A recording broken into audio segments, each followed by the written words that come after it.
प्यार वाली तुम लव स्टोरी मत बनाओगे तो ऐसे लड़ाइयाँ हो जाती हैं, प्यार के चक्कर में मर्डर वर्डर हो जाते हैं। तो ये हो गया डेवलपमेंट की लव स्टोरी वाली अलग चीज। हम तो यार आज इतनी इंपॉर्टेंट टॉपिक के बारे में हम बात करने वाले हैं कि मैंने सोचा यार आज कोई इंट्रो नहीं रखते हैं, बिल्कुल भी टाइम वेस्ट नहीं करते हैं, तुम्हारा सीधा इन्फॉर्मेशन पे चलते हैं और इतनी सारी इन्फॉर्मेशन दे देते हैं कि तुम्हें बोलना पड़ जाइए कि हम मालूम है तेरे बाप को मत सिखा चल। आज मैं इस वीडियो में बताऊंगा कि क्या करना है, क्यों करना है, कब से करना है, कैसे करना है, कितना इंपॉर्टेंट है और कितना करना है। अरे कहना क्या चाहते हो? लिमिट में करनी चाहिए हर चीज। ज्यादा अगर पढ़ाई भी कर लो तो ऐसे दिमाग खराब हो सकता है कभी कभी।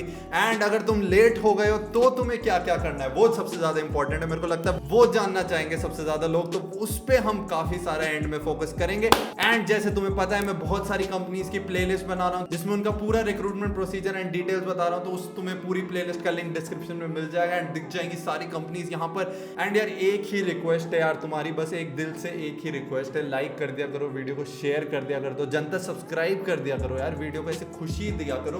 मेरे को खुशी दोगे मैं तुम्हें खुशी दूंगा, अच्छे अच्छे मीम डाल के, अच्छी अच्छी स्टोरीज बता के, अच्छी अच्छी इंफॉर्मेशन देके। तो बिना किसी देरी के इस वीडियो को शुरू करते हैं। अगर यार हम ब्रॉड डिस्कशन करें ना ऊपर से, तो डेटा स्ट्रक्चर एंड एल्गोरिथम और कॉम्पिटिटिव को अगर तुम देखो ना तो दोनों हेल्प करते हैं एक दूसरे में। ऐसा नहीं है कि दोनों अलग अलग हैं, बट दोनों का यूज अलग है। एक as a hobby and skill development होता है, मतलब तुम्हारा ब्रेन डेवलप करता है, और एक डायरेक्टली प्लेसमेंट में पूछा जाता है। तो यार अगर तुम अपना पूरा दोनों की रिसोर्सेज एक जगह लगा दो डीएस एल्गो में, तो तुम्हारा प्लेसमेंट का थोड़ा सा शॉर्ट हो जाएगा सीन, क्योंकि अगर पूछा हो जा रहा है तो पढ़ो वो एंड उसको ज्यादा ढंग से करोगे तो फायदा भी ज्यादा होगा। बट कॉम्पिटिटिव के अलग अपने फायदे हैं, वो सारे आज हम डिस्कस करेंगे। कैसे करनी है दोनों चीजें, डीएस एल्गो कैसे शुरू करनी है, कॉम्पिटिटिव कैसे शुरू करनी है, पूरे बारे में हम एक डिस्कशन करेंगे आज। सारी चीजों के स्टेप्स बताऊंगा एंड सारे लिंक्स दूंगा आज डिस्क्रिप्शन में, तो तुम्हें यार कॉमेंट नहीं करना पड़ेगा अपने और डाउट्स के लिए। तो आज सारे डाउट्स क्लियर करते हैं हम क्या करना चाहिए वाली चीजों पे। तो अब चलते करना क्यों है, तो करना क्यों है मैं तो तुम्हें पता है कि डीएस एल्गो से प्लेसमेंट लगनी है। प्लेसमेंट में direct data structure and algorithm के क्वेश्चंस आते हैं, जितने गीक्स फॉर गीक्स में, जितने लीड कोड में डायरेक्ट उठ के आते हैं, चाहे तुम्हारा गूगल का इंटरव्यू, चाहे तुम्हारा अमेजॉन का इंटरव्यू, चाहे तुम्हारा माइक्रोसॉफ्ट का इंटरव्यू। और कॉम्पिटिटिव से क्या होता है ना यार, जो तुम्हारा रटने वाला ब्रेन है थोड़ा सा ओपन थिंकिंग ब्रेन बन जाता है, तुम क्वेश्चंस को सॉल्व कर पाओगे। अगर तुमने कभी जिंदगी में देखा भी नहीं है ना क्वेश्चन, तो वो एक माइंड डेवलप करता है। बट अगर तुमने देखा हुआ है क्वेश्चन, डीएसएल को ढंग से करा हुआ है, तो बिना सोचे समझे तुम कोड कर दोगे एंड प्लेसमेंट ले लोगे। तो ये पूरी पक्की गारंटी होती है अगर डीएसएल को करते हो सिर्फ। तो क्यों करना है डीएसएल को? For placement, competitive, for brain building. अब ब्रेन नहीं बिल्ड करना, तुम्हें सिर्फ प्लेसमेंट चाहिए, तो डीएसएल से काम चल सकता है। अगर हम बात करें डीएसएल की कि कैसे करना है या कैसे शुरू करना है की, तो यार अल्टीमेट गाइड में भी मैंने बताया है इसके बारे में, बट थोड़ा सा डिटेल में बता देते हैं यहाँ पर। देखो सबसे पहले तुम्हें पढ़ने की जरूरत है जो थ्योरेटिकल पार्ट है, कि कौन से डेटा स्ट्रक्चर्स हैं, कैसे चलते हैं उस लैंग्वेज में, कौन से एल्गोरिथम्स हैं, उनके पीछे की वर्किंग क्या है। तो ये थ्योरेटिकल नॉलेज होना बहुत जरूरी है, जिससे मतलब तुम्हारा ना वो इन्फॉर्मेशन गैप ना रहे। अब तुम कहोगे पढ़ना कैसे, कहाँ से, तो यार इसके दो ऑप्शन है बेस्ट वाले। एक है गीक्स फॉर गीक्स पे आर्टिकल्स जो उन्होंने पूरे डेटा स्ट्रक्चर के दे रखे हैं, मैं नीचे लिंक्स डाल दूंगा। उसके बाद यार दूसरा एक ऑप्शन है कोई वीडियो लेक्चर देख के। अब वो वीडियो लेक्चर कोई सा भी हो सकता है, मैं सजेस्ट कोई सा नहीं करूंगा तुम्हें, क्योंकि यार सबकी अपनी अलग स्पीड होती है देखने की, सबको अलग लैंग्वेज समझ आती है। तो ऐसा हो सकता है जो लैंग्वेज मेरे को समझ आती है वो तुम्हें ना आए, या वो तुम्हें कॉम्प्लेक्स लगे या थोड़ी सी स्लो लगे। तो इन दो में से कोई एक चीज करने के बाद तुम्हारा थ्योरेटिकल नॉलेज क्लियर हो जाएगा, कोई इंफॉर्मेशन गैप नहीं रहेगा। तो जब तुम क्वेश्चन पे डीप डाइव इन करोगे, जब तुम क्वेश्चन सॉल्व करने की कोशिश करोगे, तो कोई एक ऐसा डाउट नहीं आना चाहिए यार ये तो मैंने पढ़ा ही नहीं, यार ये तो हमें कहीं पढ़ाया ही नहीं, वो वाली चीज नहीं आनी चाहिए। तो एक बार जब तुम्हारे थ्योरेटिकल कॉन्सेप्ट्स क्लियर है, उसके बाद तुम्हें करने हैं टॉप 30 क्वेश्चंस, जितने डेटा स्ट्रक्चर हैं सबके, जितने एल्गोरिथम है उनके। तो वो सब भी तुम्हें आराम से GeeksforGeeks, LeetCode हर जगह मिल जाएंगे, हैकर रैंक पे मिल जाएंगे तुम्हें, उसका भी मैं एक लिंक नीचे दे दूंगा। तो वो जो तुम जब टॉप 30 क्वेश्चन करोगे ना हर डेटा स्ट्रक्चर और एल्गोरिथम के, तो तुम्हें एक बेसिक आइडिया मिल जाएगा कि क्वेश्चन आते कैसे हैं इस टॉपिक पे, और क्वेश्चन की कितनी डिफिकल्टी जा सकती है। अब क्योंकि हर डेटा स्ट्रक्चर पे 1000-100 क्वेश्चन बने हुए हैं, तो सारे करने की तुम्हें जरूरत नहीं है। एक बार शुरू में 30 हर डेटा स्ट्रक्चर एल्गोरिथम के क्वेश्चन करो, एंड उसके बाद जब तुम सेकंड टाइम करोगे तो वो 30 रिवाइज करो एंड 20 या 30 मोर करो। तो इससे क्या होगा, एक तुम्हारी परफेक्ट स्ट्रेंथ बन जाएगी डेटा स्ट्रक्चर एंड एल्गोरिथम, ना कि तुम्हारा एक वीक पॉइंट। तो जब स्ट्रेंथ बन जाती है डेटा स्ट्रक्चर एंड एल्गोरिथम, तो सारे इंटरव्यू आसान हो जाते हैं, सारे कोडिंग टेस्ट आसान हो जाते हैं, और जिंदगी में हमें यही तो चाहिए। अब अगर हम कॉम्पिटिटिव प्रोग्रामिंग की बात करें कि उसे कैसे शुरू करें, तो उसमें भी थ्योरेटिकल थ्योरेटिकल नॉलेज सबसे पहले नंबर 1 है। अब उसमें सिर्फ डेटा स्ट्रक्चर एंड एल्गोरिथम की थ्योरेटिकल नॉलेज नहीं है, उसमें तुम्हें नंबर थ्योरी की भी नॉलेज होनी चाहिए, अदर जो एडवांस कॉन्सेप्ट्स हैं उनकी नॉलेज भी होनी चाहिए। जो हम बेसिक डेटा स्ट्रक्चर पढ़ते हैं वो नहीं, थोड़े से एडवांस भी पता होने चाहिए।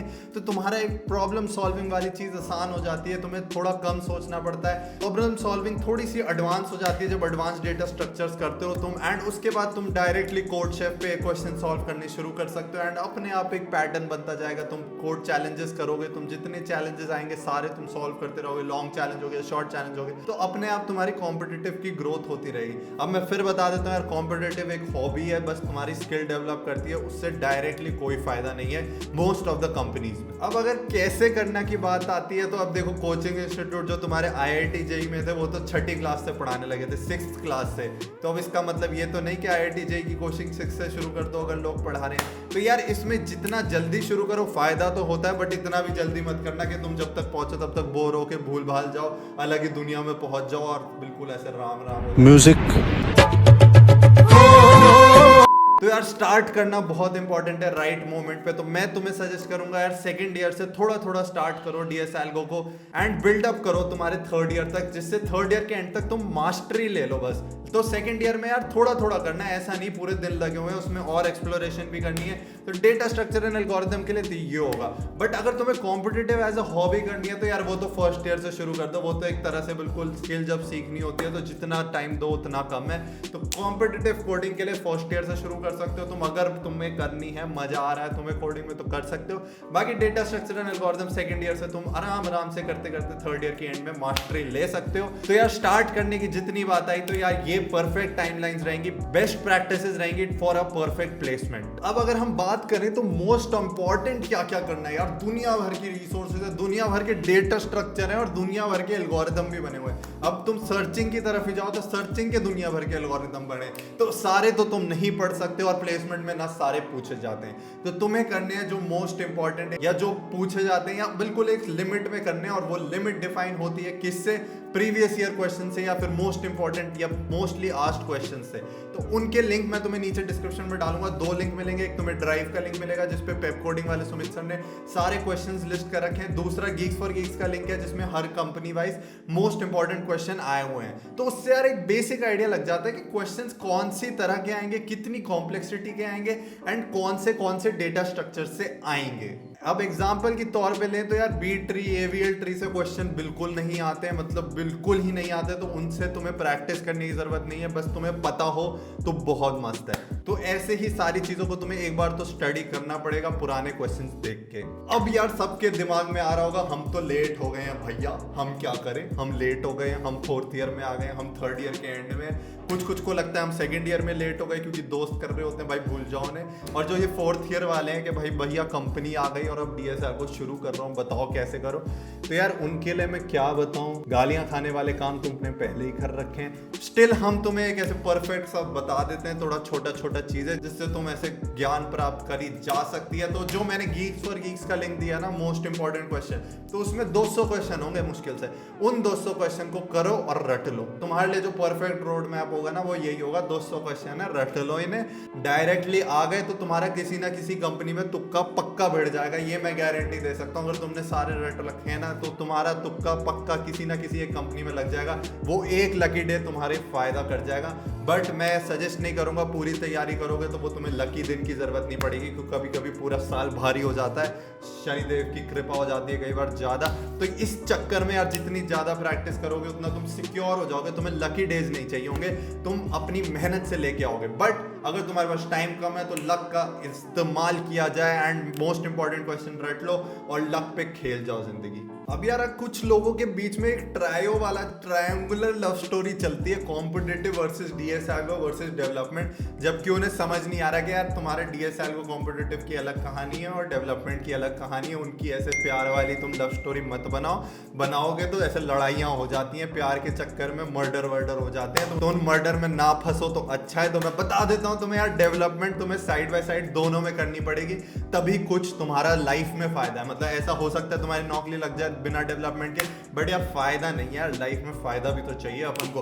तो फायदा होने के लिए यार डेवलपमेंट साथ साथ करनी पड़ेगी। तुम फर्स्ट ईयर से करो, चाहे सेकंड ईयर से शुरू करो, चाहे थर्ड ईयर से शुरू करो, बट डेवलपमेंट साथ साथ तुम्हें करनी पड़ेगी, चाहे तुम कॉम्पिटिटिव कर रहे हो चाहे DSLO कर रहे हो। तो यार अगर डेवलपमेंट की बात करें तो तुम बना सकते हो एक एंड्रॉइड का प्रोजेक्ट, तुम बना सकते हो एक वेबसाइट डेवलपमेंट का प्रोजेक्ट, तुम बना सकते हो कोई स्क्रिप्टिंग टूल, तुम बना सकते हो कोई विंडोज का टूल। तो ये सारे टूल्स बनाने के लिए तुम्हें सीखना कहाँ है, फ्री यूट्यूब पे प्लेलिस्ट होती है यार। वो सजेशन मत लेना मेरे से कमेंट्स में, लेकिन सर्च करो जो चीज़ तुम्हें सीखनी है उसके बारे में। दुनिया भर की वीडियो बना रखी है अच्छे अच्छे लोगों ने, इतने बढ़िया बढ़िया प्यारे प्यारे लोगों ने वीडियो बना रखी है, उन्हें देखो, उनसे सारी नॉलेज मिल जाएगी। मेरे से मत एक्सपेक्ट करो कि मैं एक एक चीज़ बता दूं तुम्हें, लेकिन यार मैं तुम्हें गाइड कर सकता हूँ। तुम्हें कोई डाउट होगा तो टेलीग्राम ग्रुप पे पूछ लेना, मैं आंसर जरूर कर दूंगा तुम्हारा डाउट। एंड वो ज्वाइन वन बटन वाले की जरूरत नहीं होती, कभी कभी मैं सारे आंसर करता हूँ टेलीग्राम पे डाउट। अगर तुम टेलीग्राम ग्रुप पे हो तो तुम्हें पता होगा, नीचे कमेंट करके बताना कि मैं सारे आंसर करता हूँ भी या नहीं, मतलब लोगों को सच्चाई बता दो। हम जीतते हैं ट्रांसपेरेंसी पे एंड सच्चाई पे, तो वो जानना बहुत जरूरी है लोगों के लिए। तो ये हो गया डेवलपमेंट की लव स्टोरी वाली अलग चीज हमने रख दी है। तो कॉम्पिटिटिव DSLO के बारे में तुम्हें पूरी नॉलेज मिल गई होगी कि क्या करना है, क्या नहीं करना, कितना करना है, कैसे करना है, कब से करना है। तो यार इतना ही था इस वीडियो के लिए। एंड तुम ज्वाइन कर सकते हो टेलीग्राम चैनल, तुम ज्वाइन कर सकते हो इंस्टाग्राम पे फॉलो कर सकते हो, तुम इस चैनल को सब्सक्राइब कर सकते हो, लाइक कर सकते हो, शेयर कर सकते हो अपने दोस्तों के साथ। तुम मुंह पे मार सकते हो लोगों के जो कह रहे हैं कॉम्पिटिटिव से नौकरी मिलती है, उनके जो कह रहे हैं सिर्फ बिना डेवलपमेंट के हो जाएगा, तो ऐसे मुंह पे मारो शेयर करके वीडियो को। एंड मैं मिलूंगा तुम्हें एक नेक्स्ट वीडियो में। Till then stay safe, stay at home and get safe. Always do it on my own, so I gotta get through it. And the only thing I know is to love what I'm doing. Never give up, never slow, till I finally prove it. Never listen to the no's, I just wanna keep moving. Keep my head up when I act, head up, that's a fact. Never looking back, I'ma keep myself